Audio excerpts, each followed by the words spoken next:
condition, so power that one on.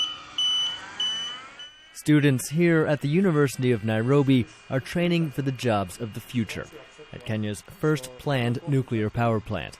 The government-subsidized master's program at the Institute of Nuclear Science and Technology trains 15 students a year to be technicians and engineers. The director of the Nuclear Institute, David Maina, says increasing electricity generation is key to fast-tracking Kenya's development.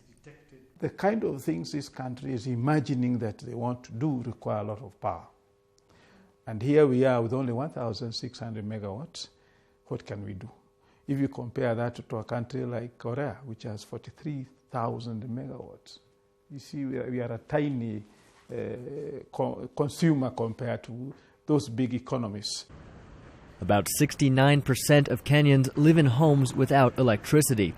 Boosting energy production is a major part of the country's Vision 2030 development agenda. One nuclear power plant could provide up to 1,000 megawatts of that much-needed power. At a recent meeting in Nairobi, stakeholders in Kenya's nuclear project discussed its feasibility, which requires major investment in infrastructure and security. Deputy President William Ruto said developing nuclear power is more than just thinking outside the box.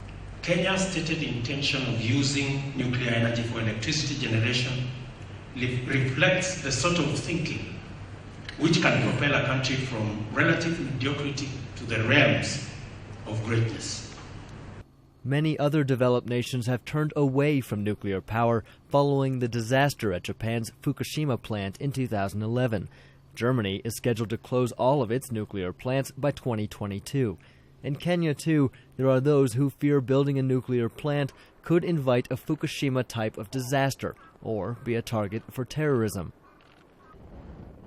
On the windswept hills outside of Nairobi, another power project is being ramped up. When fully installed, the Gong Hills wind farm will provide some 50 megawatts of power, much less than a nuclear plant. Moses Ole Kanaya, with the Maasai Integrated Development Initiative, says he'd prefer to see the country focus on projects like this. Renewable energy, I think, is more safe because, for example, as you see the turbines here, they have been planted, they're producing power. It's not, doesn't have any major health risks, doesn't have any major even security risks because they just have a guard. Nobody is necessarily targeting it in terms of creating mass destruction. Kenya is also developing projects for geothermal energy, coal, and other sources of power. While nuclear may be the most productive source, it is also the most costly. The price tag for a single plant is more than $4 billion. Gabe Joselo, VOA News, Nairobi.